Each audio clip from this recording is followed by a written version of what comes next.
World Food Series at Food Industry webinar. This time we are on the episode 7 already. And today we have special guests to be talking with us in the topic of fascinating tribal indigenous cuisine in Borneo. Wow, this topic is very interesting and it's not far from our country. And we have the special guest today from our neighbor in the names of School of Food Industry, King Mongkut Institute of Technology, Rakabang. Today, I would like to thank you for the guest speaker today is Dr. Anderson. Nghề Lambung is from the Faculty of the Hotel and Tourism Management from University Technology Mara in Penang, Malaysia. And we had a long collaboration together. And today he will be share us about the knowledge and the trends in culinary in food areas. And I hope that everyone would like to enjoy this topic. In the first time, we have many topics relating with the food science and biotechnologies. And today we are on the culinary areas, and we're gonna see how the difference between Thai food and from Malaysia food and from the Borneo Islands. So before we starting our section today, I would like to give you some information about our webinar first. So after the presentation, we will have the questions and answer sections, and also e-certificate will be providing at the end of the webinars. And we're gonna go to important part, that is take photo together. Before we start, we're gonna know a little bit about our speaker today. So our speaker today, as many ones know, is the Dr. Anderson Ngelambong. He is the senior lecturer at the Faculty of Hotel and Tourism Management, University Technologies Mara from the Penang branch in Malaysia. And today he had the reason that why he gonna talking about Borneo, because he born in Sarawak, Borneo, and the culture there is fascinating. He has more than 50 years teaching experience in diverse of hospitality course, and he enjoyed the traveling, which gave him the opportunity to experience the unique world cultures and heritage and cuisines. And currently he is the chairperson on the MOU between our university, King Mongkut Institute of Technology, Lakabang, and University Technology Mara. So I think everyone is waiting for the important parts and waiting for the very interesting presentation. So say hello to Dr. Anderson. Hello, Dr. Anderson. Hello. Hello. So okay, สวัสดีค่ะ So now I have to give the floor to you. So everyone is waiting. Oh, Dr. Hong, you are also here too. Okay, so let's starting. Okay, the floor is yours. Okay, thank you, Dr. Ora, my colleague from Kim Mongkut. I think we haven't met for a long time. And first of all, I would like to say thank you and also good afternoon. And here in Malaysia is 3 p.m. I believe there in Thailand is 2 p.m. Okay, so thank you very much for inviting me. So I think Dr. Ora have given you the wonderful, a brief profile of me. So I'm from UITM in Penang branch. So before I proceed, I think I just share my screen. I hope everyone can see my screen. Okay, can you see my screen already? Yes. Okay, thank you for the confirmation. So let me share you my slide. Okay, so as you can see, this is my topic of presentation today. Okay, so fascinating tribal indigenous cuisine in Borneo. Okay, so that my name is Anderson. So I'm from the Faculty of Hotel and Tourism Management in Penang branch, Malaysia. Okay, so I just want to brief you about the presentation outline of my topic. So first, I will talk about the introduction. Okay, then the location of Borneo. I believe most of you haven't heard of Borneo before. And the people, so the population of Borneo and the tribal cuisine and summary, and also finally is a Q&A session. So first, okay, let me bring you to Borneo first. Okay, so actually Borneo is divided into two parts. Okay, in East Malaysia, so we have Sarawak and Sabah. So first, let us take a look at a video to promote Sarawak.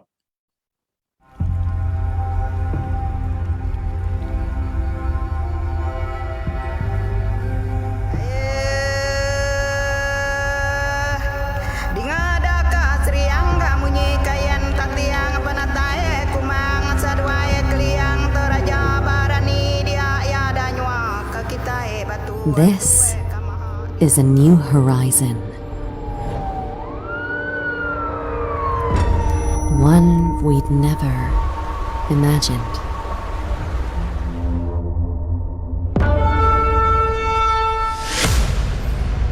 In a land as old as time lies the ancient wisdom of mankind.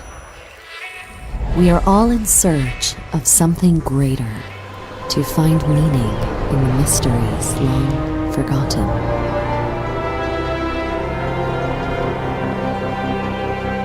What if we went back to where it all began and reconnect with our origin? Now feel the rhythm of Sarawak.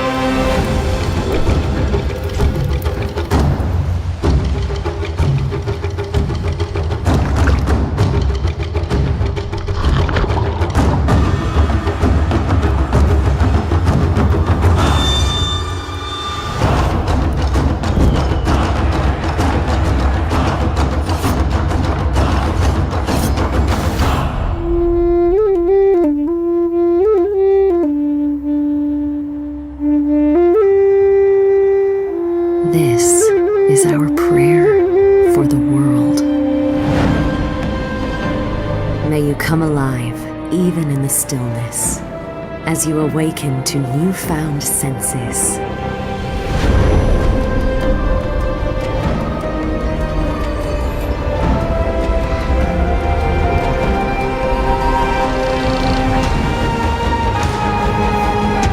May this life be a more immersive journey for as far as you wander.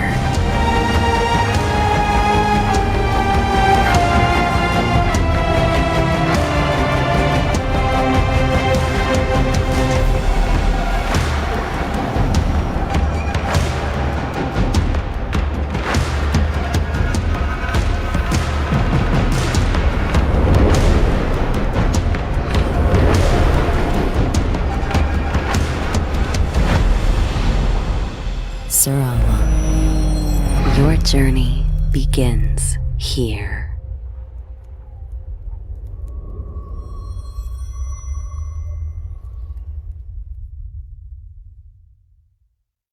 Okay, there is a bit of Sarawak, introduction to Sarawak Borneo. Next, we go to Sabah.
Okay, there is some of the introduction video to Borneo. So actually in East Malaysia, so we have two states. Okay, two states, there is Sarawak and also Sabah. So the first video is on Sarawak and the second video is on Sabah.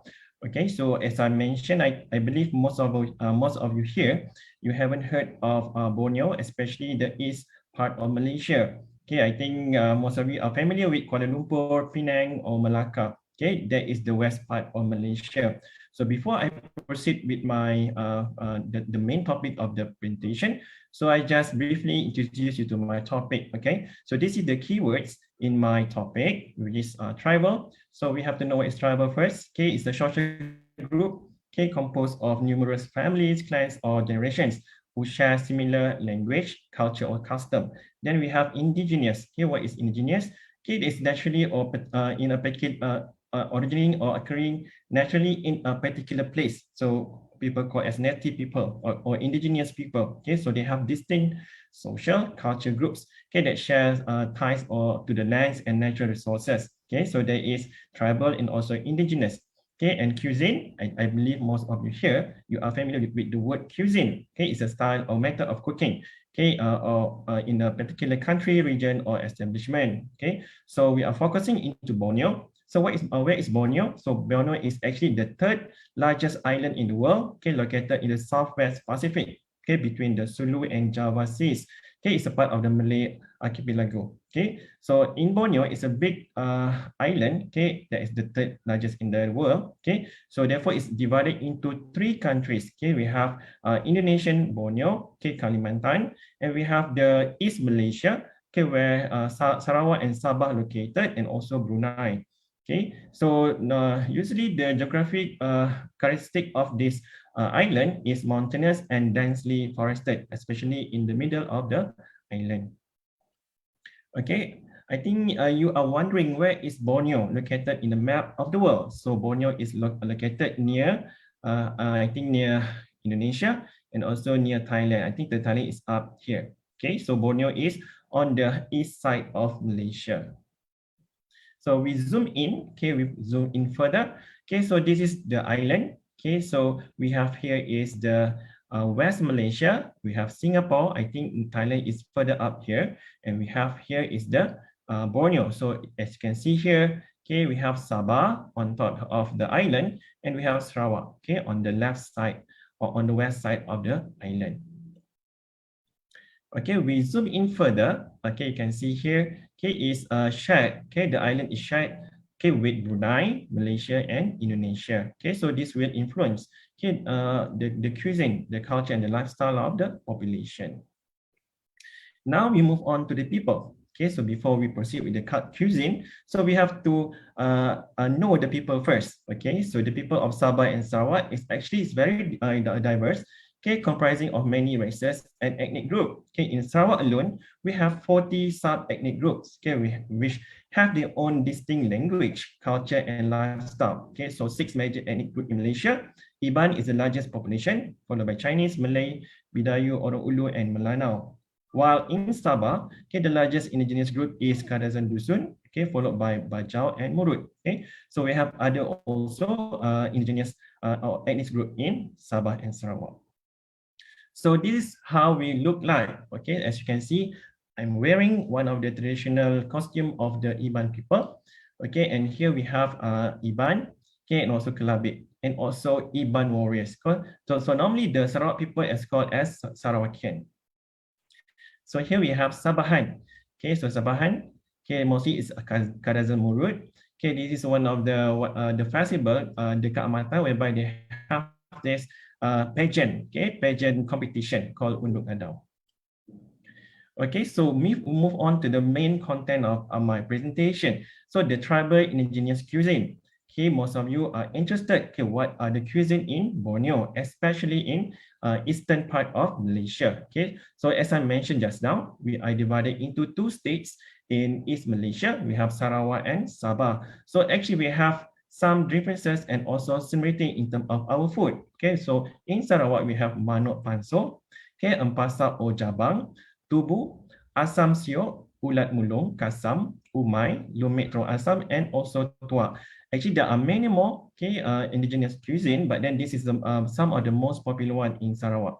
While in Sabah, we have hinava, jeruk bambangan, pinasakan sadar, losun, ambuyat, tuhau, latok, butut, and bosok. Okay, so these are some of the popular tribal cuisine in Sabah. So actually, the main content of my presentation today will share with you some of this cuisine. I cannot share with you with all of the cuisine because we only have 1 hour and 15 minutes for my topic. Okay, so maybe we can start with Sarawak.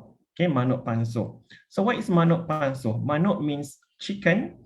Panso is a type of method of preparation of chicken. So normally panso is a method whereby you use the bamboo tubes to cook the ingredients. Okay, so as you can see here in the picture, so this is chicken.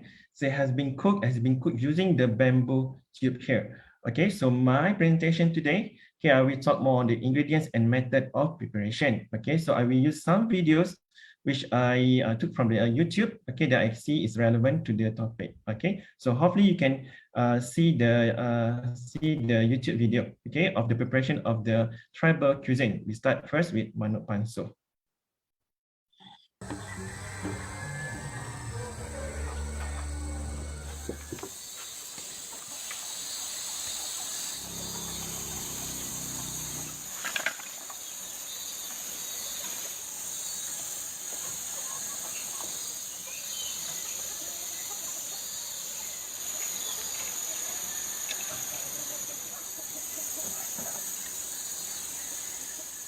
Saya memang dilahirkan dan dibesarkan di sini. Saya ada beradik, saya ada 4 orang. Saya anak yang kedua dan saya sudah kahwin dan sudah mempunyai 3 orang anak. Saya sedang petik pucuk ubi. Kita petik pucuk ubi untuk nanti untuk masak ayam panso. Untuk dicampur dengan ayam, kita masak masak panso. Saya ambil serai ini untuk dicampur dengan ayam panso. Sebab serai ini kalau dicampur dengan ayam panso, bau dia wangi. Kadang-kadang masa ada orang meninggal, kita kadang-kadang masak juga. Masa ada perkahwinan pun kita masak jugalah. Kawan-kawan datang kan macam kamu orang datang, kita kena masak untuk perkenalkan. Untuk perkenalkan ini masakan orang Iban. Mungkin disebabkan dari dulu-dulu tidak ada periuk, kita sudah biasa makan dia menggunakan buluh, dia rasa dia lebih sedap. Sampai sekarang dia lebih suka guna buluh. Sekarang kita nak masak ayam panso. Ini ada ayam, perasa dia, garam, serai dengan pucuk ubi. Mula kita nak ambil pucuk ubi ni, kena ambil daun dia. Yang dahan ni kita kena buang.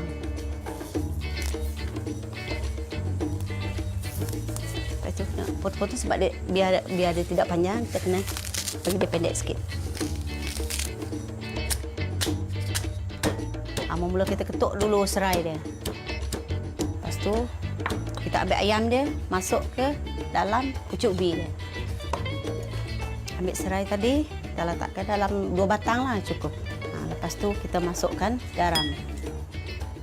Perasa dia. Gaul. Biar dia sebati dengan ayam dia. Pucuk ubi tadi. Juga dengan bau serai dia. Dia dah sebati. Kita nak masukkan dia dalam buluh tadi. Kita ambil air, kita masukkan terlebih dulu air ke dalam buluh dia. Bunyi dia ayam nak campur dengan pucuk ubi dia sekali. Ni sebab ada air dia, garam dia dengan rasa dia ada lekat sini, kita kena masukkan sekali juga. Kita tambah air lagi sikit. Okey, cukuplah tu. Sikit-sikit daun. Okey, kita masuk daun. Tutup buluh. Sekarang kita nak pergi masak ayam panso dekat dapur yang kita telah masuk dalam buluh tadi. Saya belajar masak makanan ayam panso dari emak saya. 15 tahun macam tu saya dah belajar masak dengan guna buluh. Susah. Sebab di dalam buluh kan kita tidak tahu rasa dia. Kalau dalam periuk kita boleh cuba rasa dia.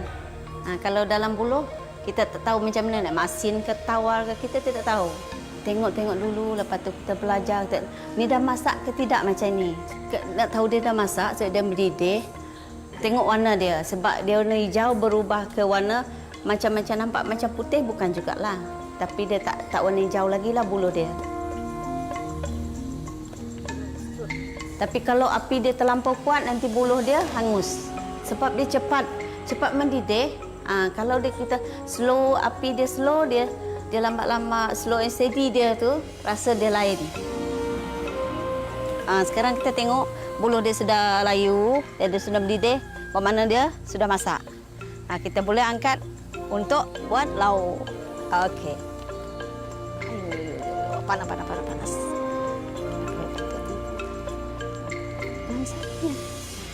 Okey, jom. Sudah.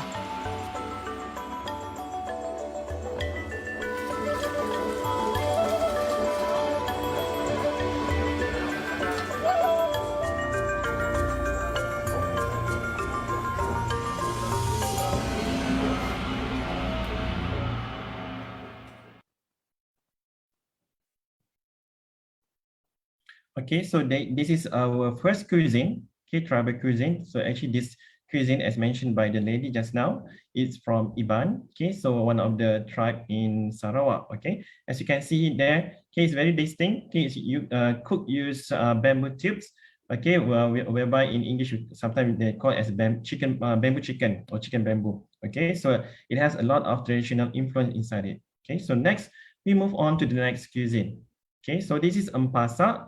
Okay, Jabang, actually, it looks like what you call that, it's very greenish, like a spinach. Okay, so actually it's from cassava leaf or tapioca leaf. Okay, so we can take a look at this one, interesting video on how to cook or how to prepare ampasa.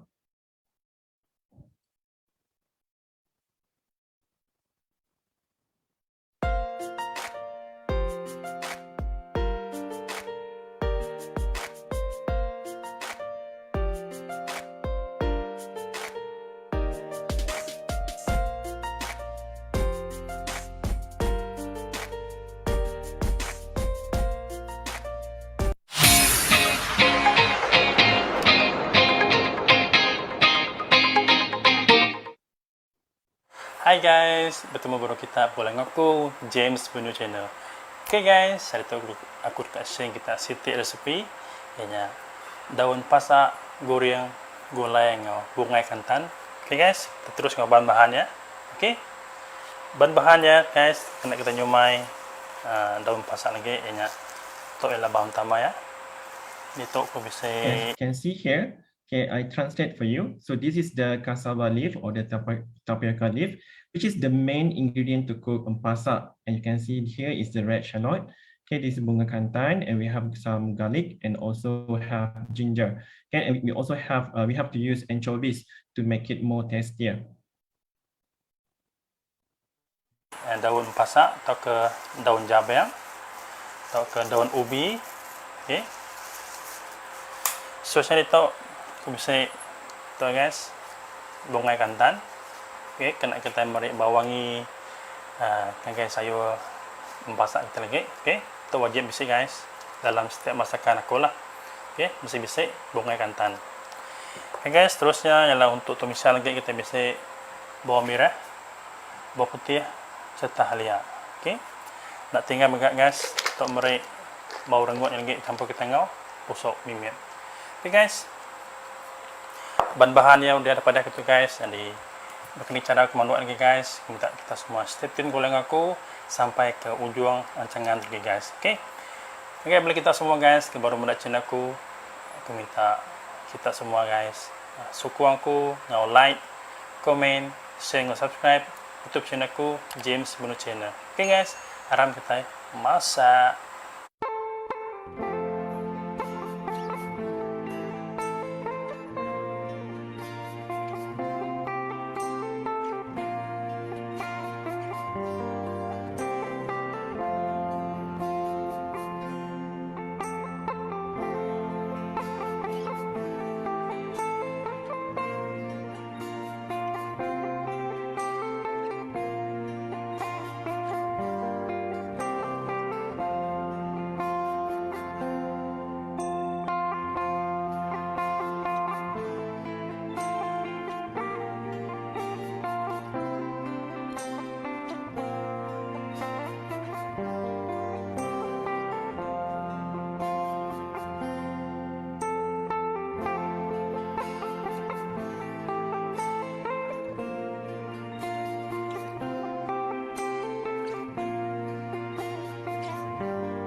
So as you can see here, okay, the chef here cook all the shallot and also the torched ginger flower just now, and also the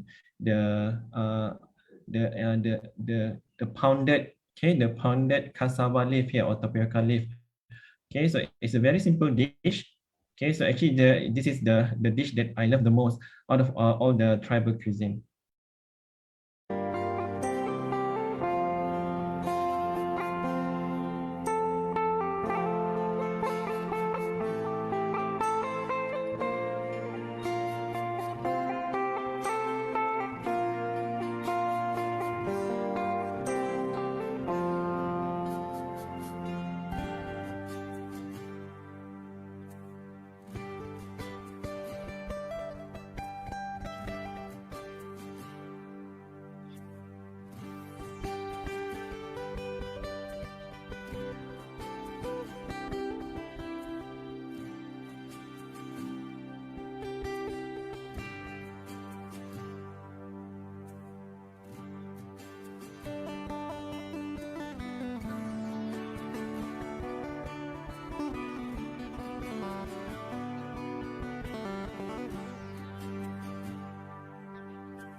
Okay guys, taklah share ta guys nya.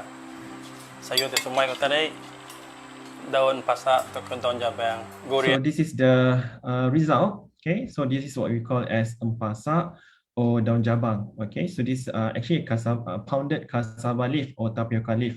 Okay, cooked as stir fried. Okay, so this our popular vegetables in one of the popular dish. Okay, cooked by Iban. Okay, next, I think we move on to this fermented, okay, fermented vegetables. So actually, if you can see in our culture or in our tribes, we have some fermentation preparation of vegetables, okay. So it's just similar to like kimchi in Korea. Yeah, we have some vegetable that we ferment, okay, that we produce as one of our staples here also, okay. So kasam means fermentation, okay. So sabi is a type of vegetables that we use in Sarawak. Okay, so there are many types of vegetables and also some of the games, okay, or games meat that our tribes normally put into fermentation. They put in the bottle of a glass bottle, okay, whereby they fermented for a while, okay, maybe 1 to 2, 3 months. Okay, so this is one of the fermentation, okay, product, okay, of the tribes here in Sarawak.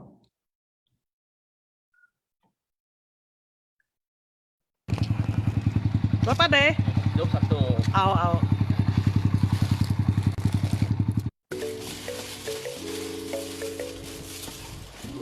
Mula-mula kita cucikan dulu cabenya ya.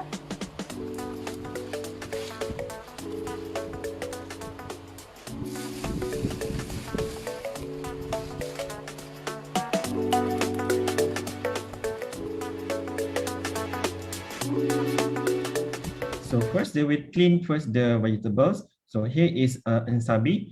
Okay, ensabi is popular vegetables in the tribe.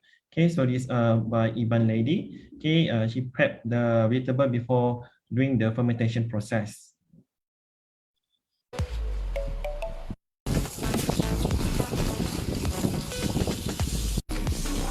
Kita proses untuk jemur saja.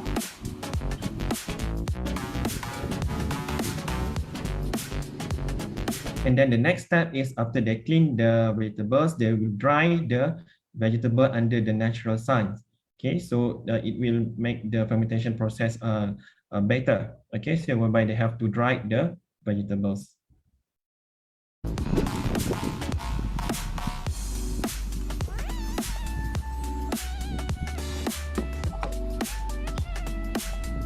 Sekarang masa untuk jemur. Kita jemur kan sayur ini sampai ya kering.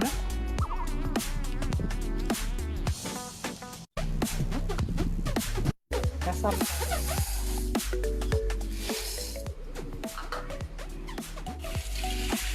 Cuci berasnya kita bersih ya. Ayo nanti kita ambil. So the next step, okay, they will cook some rice, okay, white rice.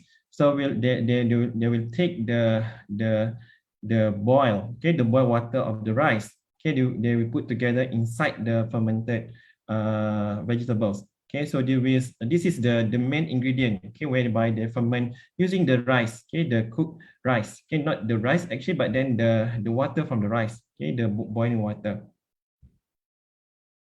Untuk buat asam tadi.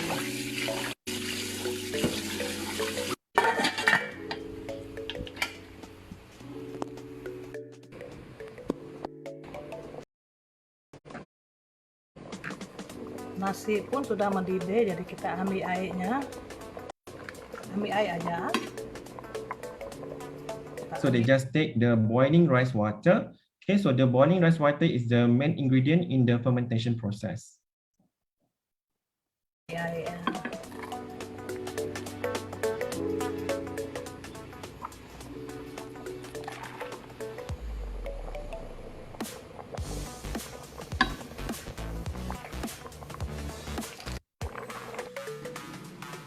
Inilah dia air nasi tadi ya.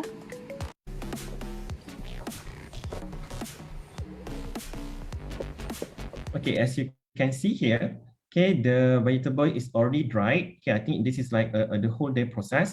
Okay, so they will take the dried vegetables, okay, and they will make it ready or prep for the fermentation process. Ini ada sapi yang saya jemur, sudah kering. Jadi saya sekarang nak buat pekasannya.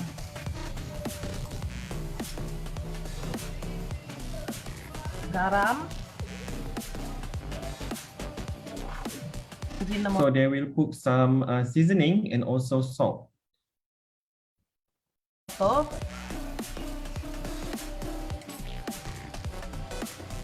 sedikit lada.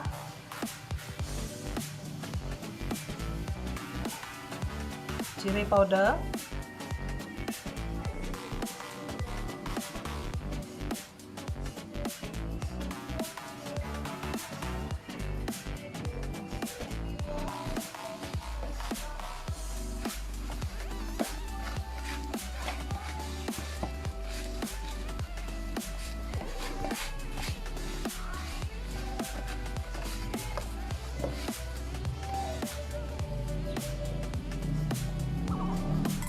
So they will mix all the ingredients together. Okay, so just now she put a bit of red pepper and chili pepper, white pepper, and also chili powder. Okay, so this will enhance the taste of the fermentation.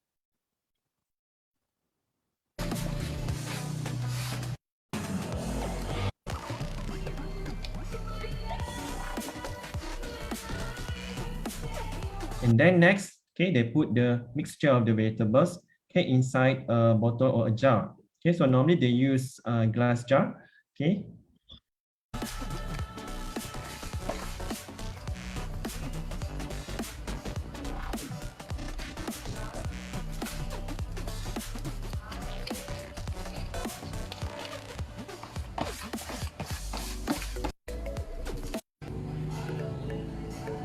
Air nasi tadi ya.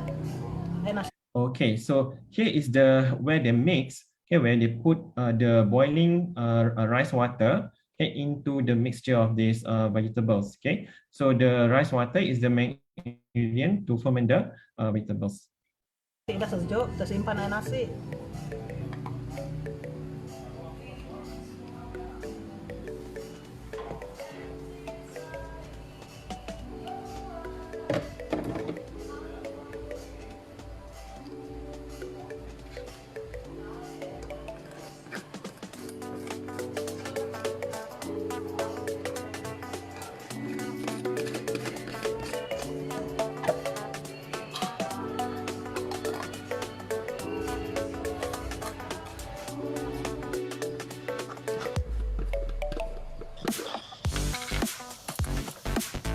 Ini dia sabi yang saya buat hari itu, sudah 4 hari. Okay, so this is the finished product. So this is have been fermented for 4 days. Okay, so normally they eat this as a condiment, okay, to the other foods on the table. Okay, so this one is mostly for appetizer. Okay, it's salty and it's best to open up the appetite, okay, when you want to eat food, okay, during dinner or lunch. Jarang boleh makan lah, sudah cukup masak dah. Kasam sabi yang saya buat hari itu sudah 4 hari dah.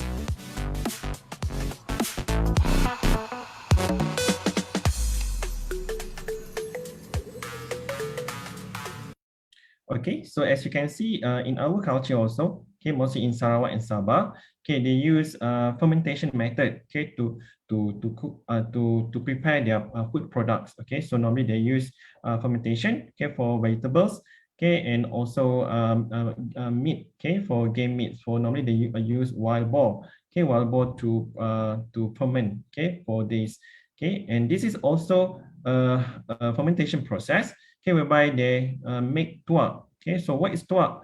So tuak is actually a beverage, it's an alcoholic beverage. Okay, it's a result as a fermentation process of the rice. Okay, as you can see here, okay, these are some bottles of tuak. Okay, so tuak is popular, okay, during one of the festive in Sarawak, and also I think Kak Matan they didn't call tuak. Okay, they have their own beverages. Okay, so in Sarawak is popular is tuak. Okay, tuak is served normally during Gawai. Okay, Gawai celebration that is in June. Okay, so tuak is popular alcoholic beverages in Sarawak. Okay, so we take a look how it's made.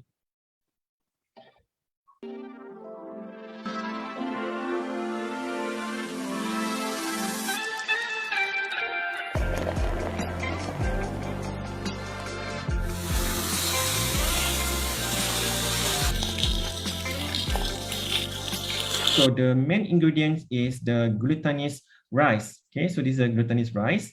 Okay, then they will clean with the water.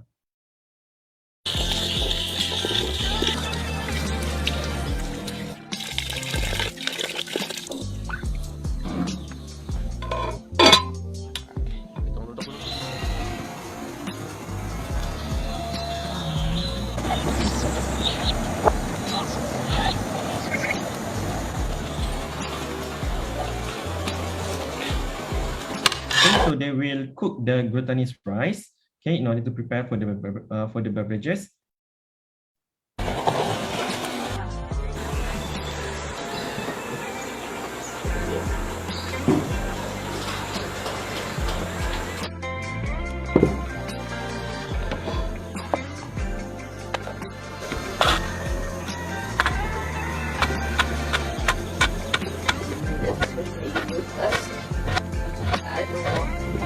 So this is ragi, we call ragi. Actually, it's just like yeast. Okay, this is the bacteria, okay, for the fermentation process.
As you can see, the fermentation process happen inside this big jar. Okay, normally in the long house, okay, or in the tribal people houses, they have this big jar. Okay, during old time, okay, they use this jar to do the fermentation process and also to keep, okay, the meat and the poultry produce.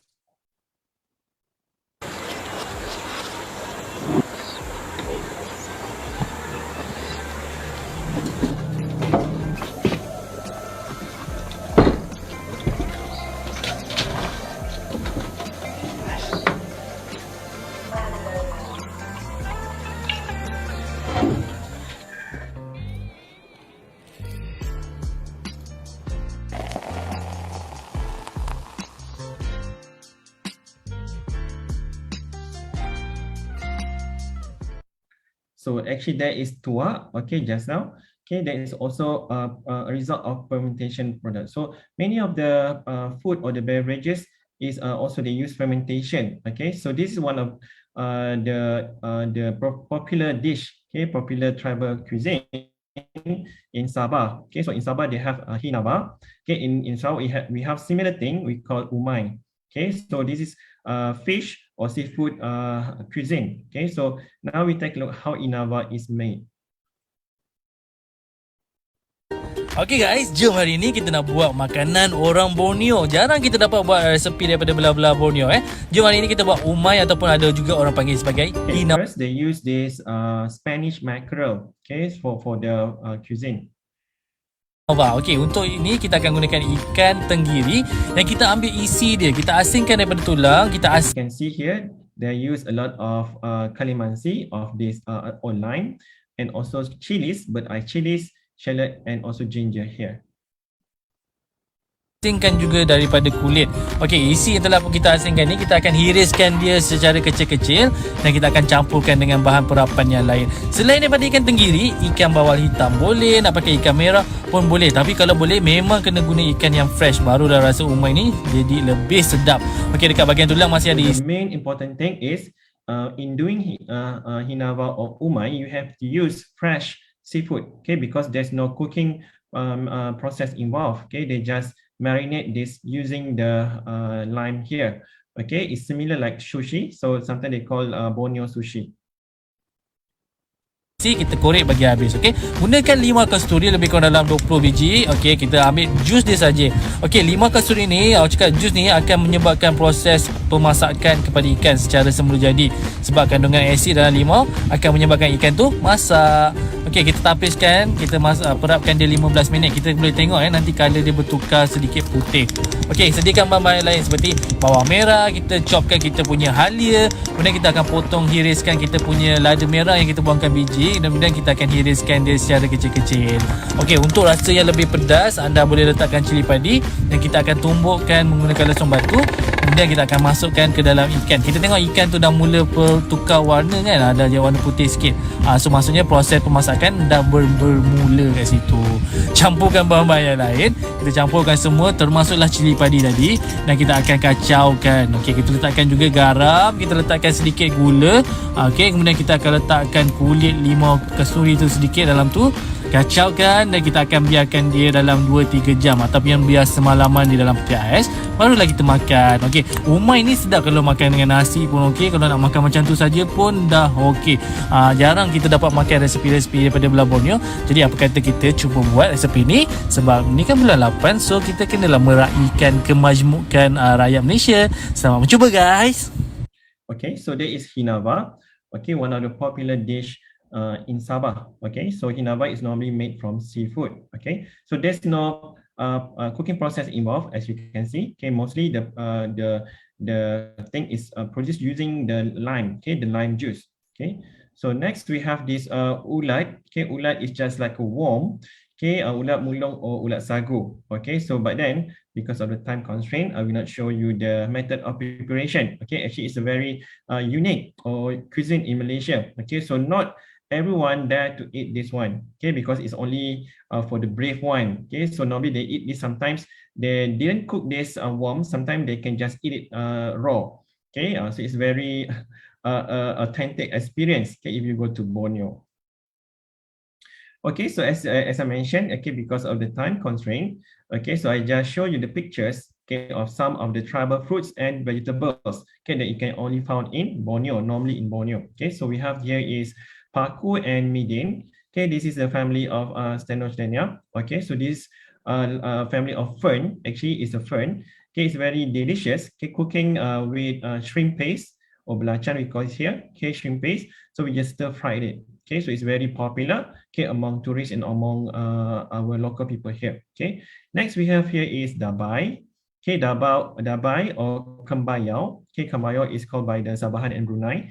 Okay, so kembayau and dabai is the family of Canarium, okay, or the Ornitopilum. So this one is the scientific name of the this is what I'm not calling this as a fruit, because this is we tend to call it as our local veggie. okay, because it tastes like olive, and normally people call it as the olive of Borneo. Okay, so olive of Borneo.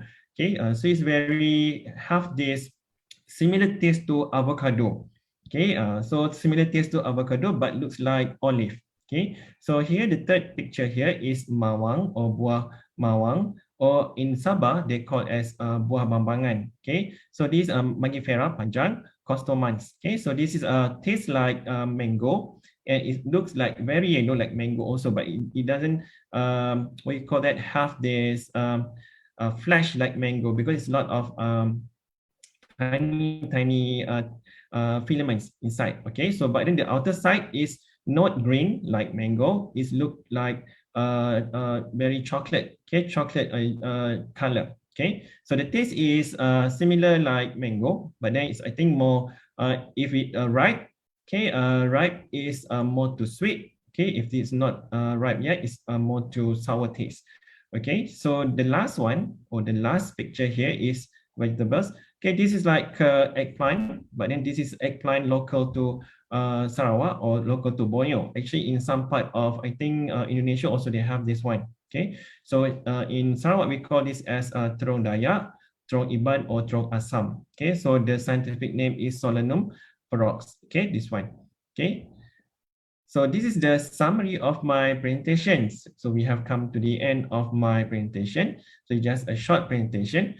Okay, so in summary, as you can see, okay, from the videos and also from the slide, okay, so you can see the diverse of cuisine, okay, in Borneo. Okay, we have which is my presentation focus in Sabah and Sarawak. Okay, so mostly this cuisine, tribal cuisine, is influenced by their traditional way of life. Okay, so mostly as we are the people that mingle in the traditional way, so we use a lot of local product. Okay, for example, like just now, I show you the chicken bamboo or bamboo chicken, okay, cooked with bamboo tubes. Okay, so normally we don't have, in the old days, we don't have pots, we don't have the luxury, okay, to use all the utensils. So normally we just use what can be found or what are available in the nature. Okay, so normally, as I mentioned, ingredients and method of cooking are inspired by the nature. Okay, so ingredients, normally we use local ingredients, fruits, seafood, poultry, and game meats. Okay, so as you can see just in the few of the video clips, okay, the method of cooking, we sometimes mostly we use roasted, grill. Okay, we have this in most of the long house. Okay, we have traditional fireplace. Okay, and we use the method panso. So what is panso? Is a bamboo tubes. Okay, cooking using bamboo tubes. Okay, and fermentation. Okay, and marination, and also stir fry and boiling. Okay, so as you can see, Borneo cuisine is very. This is not this just the fingertips of Borneo cuisine. Okay, if you can come to Borneo, I would love to show you more of Borneo cuisine. Okay, so especially in Sabah and Sarawak. Okay. So actually that is all from me. So if you want to know further about Borneo cuisine, you can just email me, okay, anderson@uitm.edu.my. So I pass this floor to Dr. Ora. Okay, maybe some of you like to ask questions. So thank you very much, Dr. Anderson, to share the knowledge with us for today. So if you have any questions, you can leave your questions in the chat box or the inbox. We also live via the Facebook. If you have the questions over there, please writing in the chat box to me. So while we are waiting for the questions, so I would like to ask about the Borneo food. So I would like to ask him that they had the unique taste of the Borneo foods or not, like comparing Thailand. If we go to the in the central of Thailand is a little bit spicy, but for the northeastern is a lot of spicy or something like that. They had some unique taste, like when you're tasting, oh, this is my from Borneo or something. Okay. I think the question is very interesting. Thank you, Dr. Ora. But then there's no unique taste about Borneo taste. It's a unique in terms of the method. I think the taste, I think because of we have so many tribes. As I mentioned, we have 40 tribes alone in Sarawak. and I think another 40 plus in Sabah, right? So the taste can be, I can call it's like a common taste of jungle. Okay, that's how I can sum it up. Because when you cook using the nature, right? You are using the bamboo, and sometimes the salt also we use the mountain salt.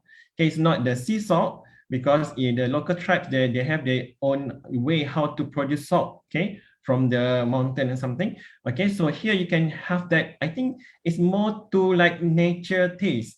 Okay, I think if you have the opportunity, I cannot describe by words. Okay, how is the taste, because it's more than unique. Because if you have the opportunity, I think you can come to Borneo, okay, and taste. I think I'm not so sure in Thailand whether you have similar method of cooking using bamboo. Do you have that in the Aura? I think. Yeah, we have some, but it's not the main course, I think. I don't sure. But we have rice, sticky rice, putting in the bamboo rice, and we like I don't know, is the put it on fires and mixing with the coconut milk, and it's really tasty. Okay. Talking about coconut milk, right? So in Borneo, we rarely use coconut milk. I think we don't have any tribal dish that are using coconut milk. I think coconut milk is more to like Indian, Thai food, So in Borneo, we seldom use coconut milk. I don't think any dish that I can think of using coconut milk. Okay, most of us use like water, and we put the ingredients is all the leaf. As you can see just now, I show you the tapioca leaf, right? So in the bamboo chicken also, they put the leaf of the bungkang leaf. We call bungkang leaf. Okay, so bungkang leaf add more flavor. So actually, that's why I said I cannot describe the taste because most of the ingredient is the nature. We have all the leaf, all the so a mixture of lemongrass, wild lemongrass, posh ginger, flower, and so on. So it's a symphony of flavor of the jungle, I think. I see. Oh, I don't know that they don't use much of coconut milk, because in my imagine it's the Iceland, there must be the coconut tree. No, maybe it's not the same. So, any questions from the audience in Zoom? Oh, we have the one questions from the audience. They asking about the tapioca leaf, seem popular there, and beside a pan has a lot. So is there has a special thing to cook with that leaf, like a help to digest, for example, that she's from Thailand, just say like that. So could you explain or tell us more about tapioca leaf? Thank you. I think this is from Arjan Piada, right? Yeah, maybe the student. Student. Okay. So thank you for the question. So actually, yes, tapioca leaf is very popular in our cooking. Okay, so I think we have one dish I showed you just now. Okay, that is empasa or jabang, the greenish like spinach. Okay, so we are accustomed to this leaf, tapioca leaf. So one of the way how we can digest. Normally, if you can see one of the cooking just now, the cuisine, they just pound it. It's very fine, okay, almost like a floss, So it helps with the digestion actually. And also when we boil, okay, and also you put it inside, okay, the tapioca we put inside the bamboo. Okay, so when you cook inside the bamboo, okay, the process of boiling or the water boiling inside the bamboo will help, okay, to soften, okay, soften the leaf actually.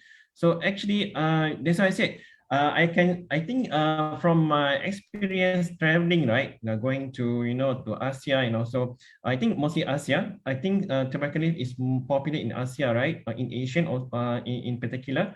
Okay, I think in Borneo, we use a lot of tapioca leaf. Okay, and in our cooking, and in fact, we have one dish, as I mentioned just now, empasa, which is the main ingredient is the tapioca leaf. And that actually is my most favorite tribal cuisine. I cannot explain how delicious is it.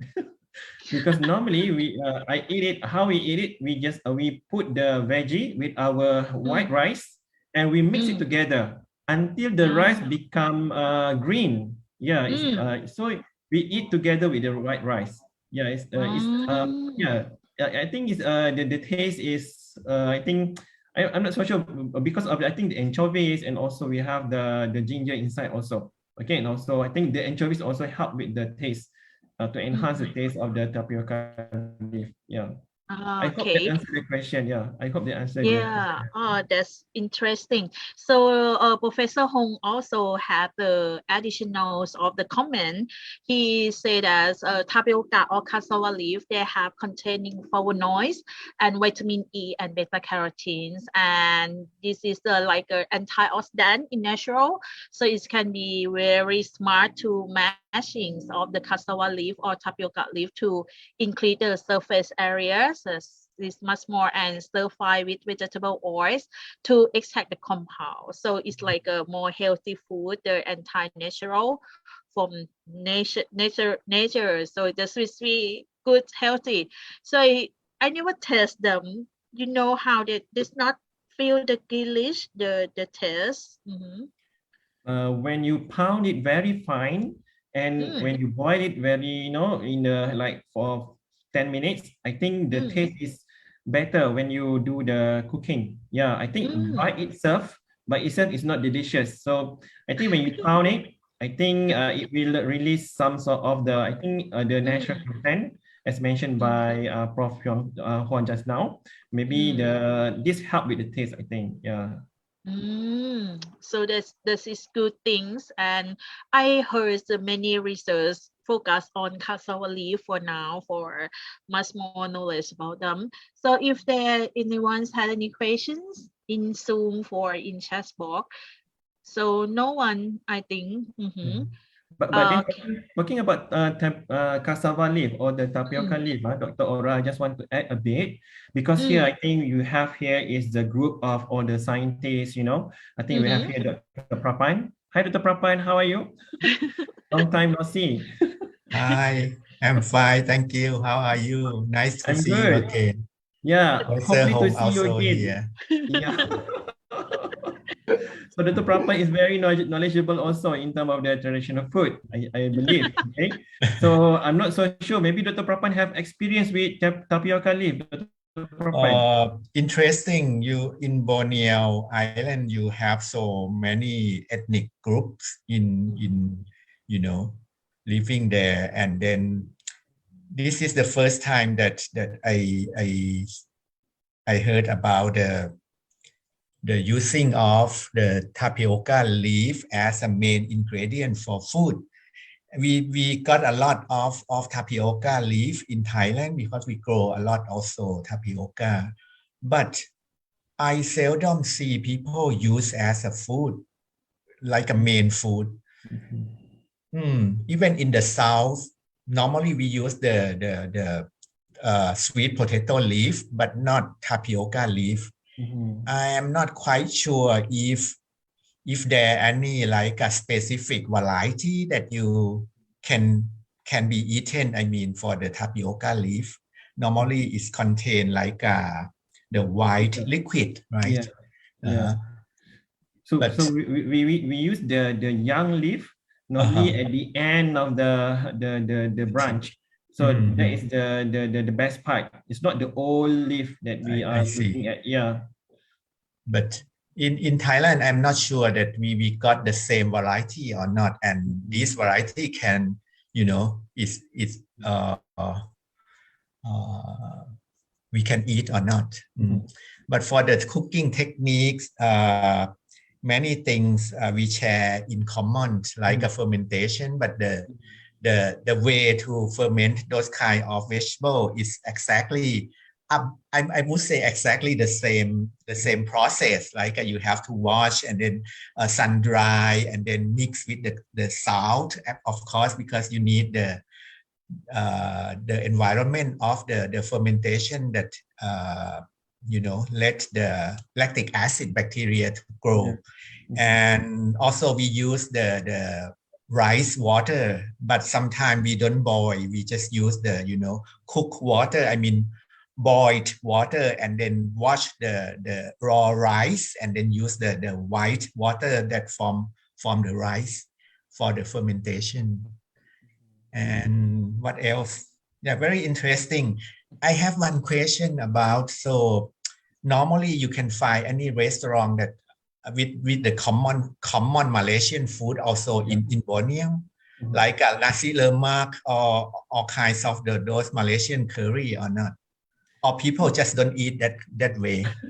So actually, because we are in Malaysia, right? So we still have that influence from our neighbor, not our neighbor, but our sister and brother in the west part of Malaysia. So we still have the curries, we still have the nasi lemak, and also we have the Indian, like I think the rotis, right? So but then that is not how the local will cook at home, because at home they will cook. They still have that traditional touch whereby they cook their meal to their family. So if you go to the restaurant, yes, you still can find the common national dish such as the nasi lemak, the rotis, the curries. Yeah, I think. But then, as I mentioned just now, our local tribal cuisine, they seldom. I don't think they use coconut milk so far, because I can't find one tribal cuisine that use coconut milk so far. Yeah, so I think mostly they just like use water.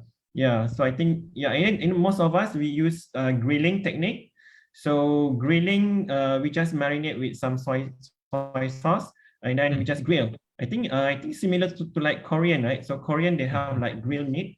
So I think they often grill, okay, our meat actually. Yeah, so that's the best way how to serve the food. Yeah, because normally it's fresh, because they catch their own meat, like the wild boar, like they have like this chicken, but then not the typical chicken, like the village chicken. We call it ayam kampung. So ayam kampung is the chicken they rear in the village. Yeah, so it's a bit tough, the meat actually. But then when you cook with bamboo, that is a nice one, because the bamboo is very intense, the heat, right? So it require a stiffer types of chicken meat actually. So ayam kampung is the best. The village chicken is the best. It's the fresh one, without the antibiotic, all the chemicals. Yeah. So normally the village people, they prefer to use the traditional, the local chicken. Yeah. In Thailand, we also have the ayan kampong. We call kai ban. Kai ban. Yeah. Kai ban mean you raise the those kind of chicken from local, and like it's not from farm. Yeah. So I think here, I think for fun they have the game, right? So like games, yeah, I think similar also. So I think I saw Prof. Luftia from Indonesia. So maybe from Indonesia they have similar. I think Malaysia, Indonesia, I think quite similar. We use a lot of tapioca, I think. So I'm not so sure whether in Indonesia they have similar dish like us. Maybe Prof. Luftia, are you there, Prof. Luftia? So we have our partner here, Prof. Luftia. I see the name there. Maybe she's a bit busy with his work. Okay, never mind. So I think yeah. So but then talking back about the tapioca, right? So one of the interesting questions that I want to share. Okay, because as I mentioned just now, there's a lot of professor here, from the science-based, food-based. Okay, as you can see, there's a lot of research. Okay, about tapioca, cassava leaf. As you can Google, if you Google, there's a lot of research about cassava leaf actually. So one of the main concern is about the cyanide level in the cassava leaf. But then in Borneo, we never heard of people get poisoned or get sick because of eating cassava leaf. So maybe, so this is my my proposition or proposal. So maybe you can do some research about maybe the Borneo people, how they cook tapioca leaf can reduce the cyanide level in tapioca leaf. Yeah, so I think you can visit Borneo. So just inform me so I can be your tour guide. Yes, they have their own ways, like to neutral it. So I saw that Professor Hong also the comments about the fermentations that has a lot of knowledge about the fermentations in the room temperature to got the healthy. So Professor Hong, could you share about us about the suitable fermentations for goods of the bacteria can grow? I must thank you, Dr. Anderson. I cannot wait coming over there to eat everything you show me.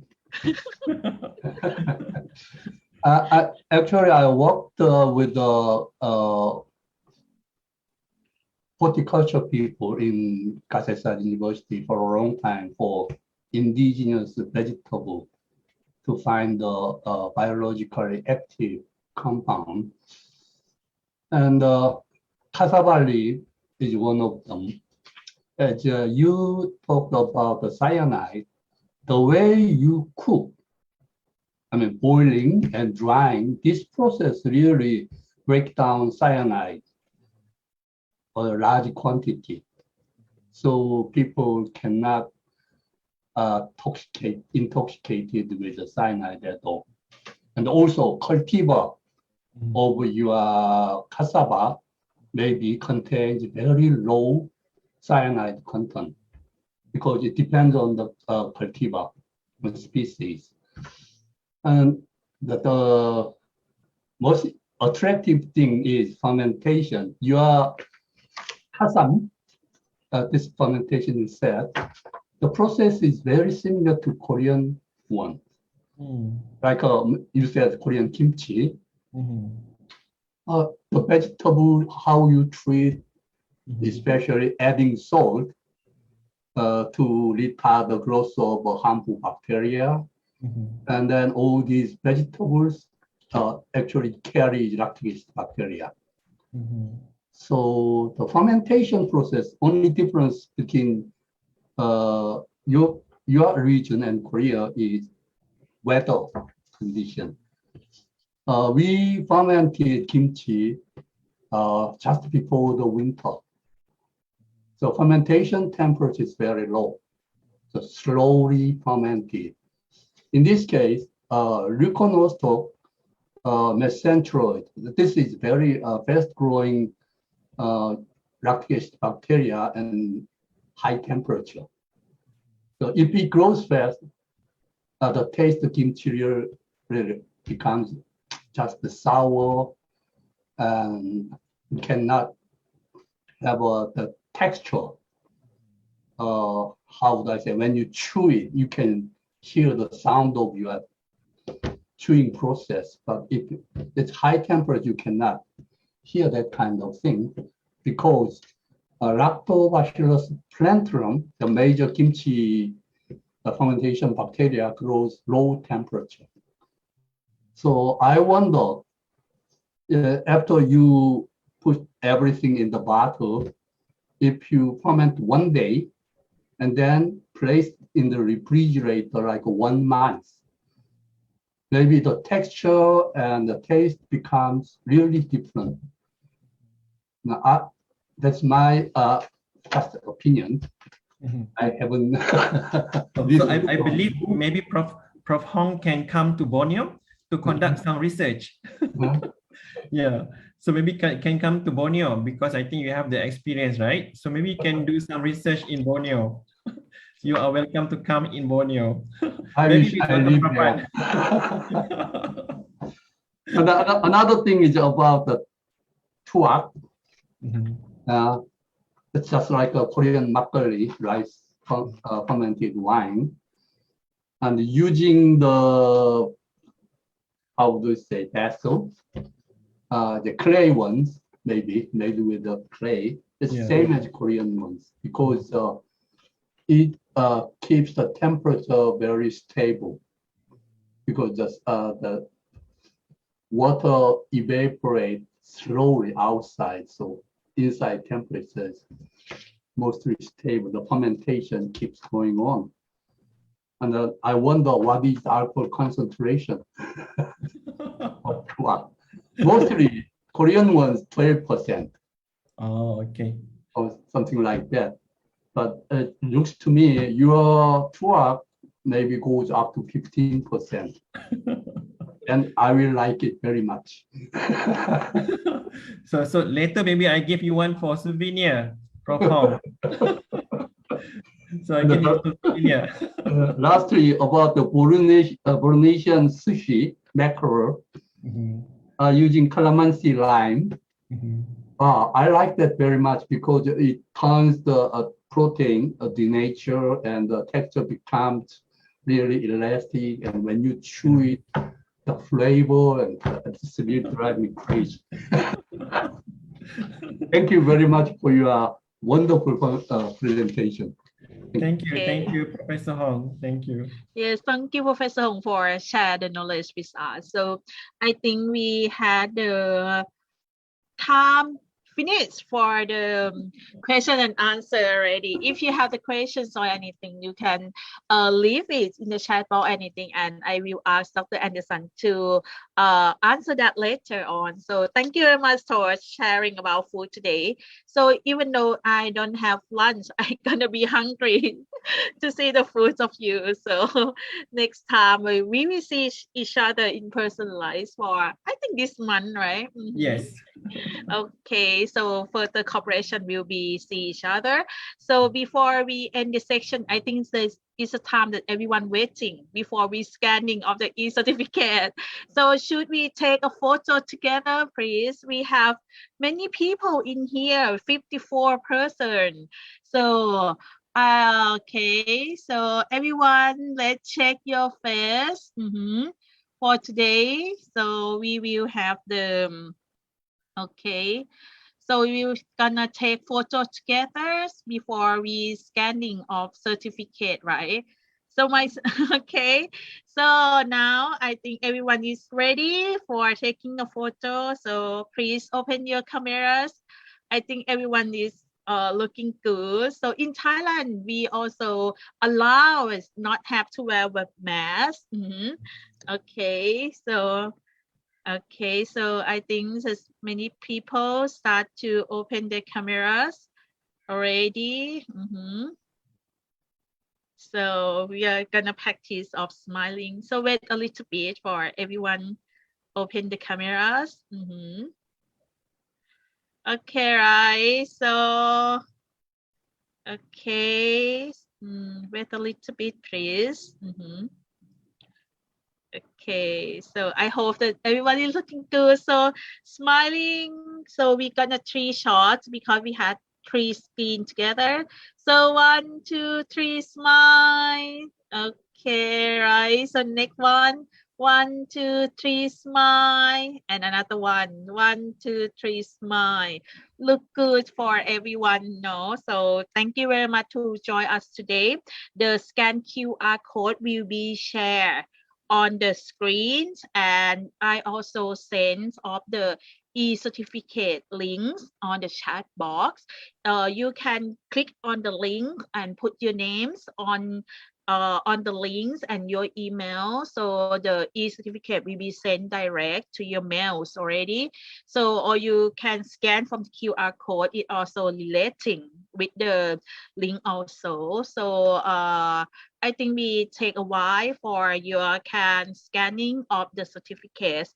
During this time, I would like to invite you to our next webinar. This one is from episode 7 already. So next time will be episode 8 for World Food around for our webinar. World Food Series webinar at food industry. So next time, this time we talking about food from Borneo. Next time we will talking about wine.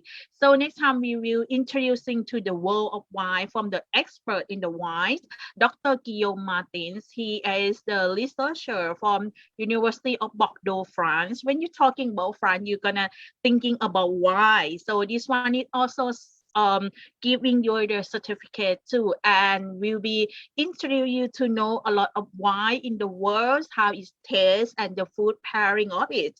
So it's very interesting, and we had a lot of webinar series like this all along until August and in next year.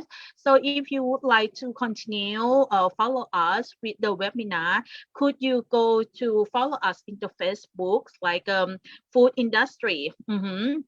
KMITL. Over there we are updating to the news of the webinar, and everything is also talking about in English. So thank you everyone to joining us today for the excellent seminar from Dr. Andy. So hope see all of yours again in the next webinars on the introduce of wine. So today we're gonna thank you, Dr. Andy, so much for sharing us in the short time. Sawadika, thank you everyone. Thank you from Hong. Thank you everyone. Dr. Prapan, okay, Dr. Ora. See you next time. I will come to Bangkok. Yeah. Yeah. So okay. Okay. So thank you. So bye everyone and see you next time. Thank you. Bye. ขอบคุณครับ บ๊าย ข บา อบคุณค่ะ ย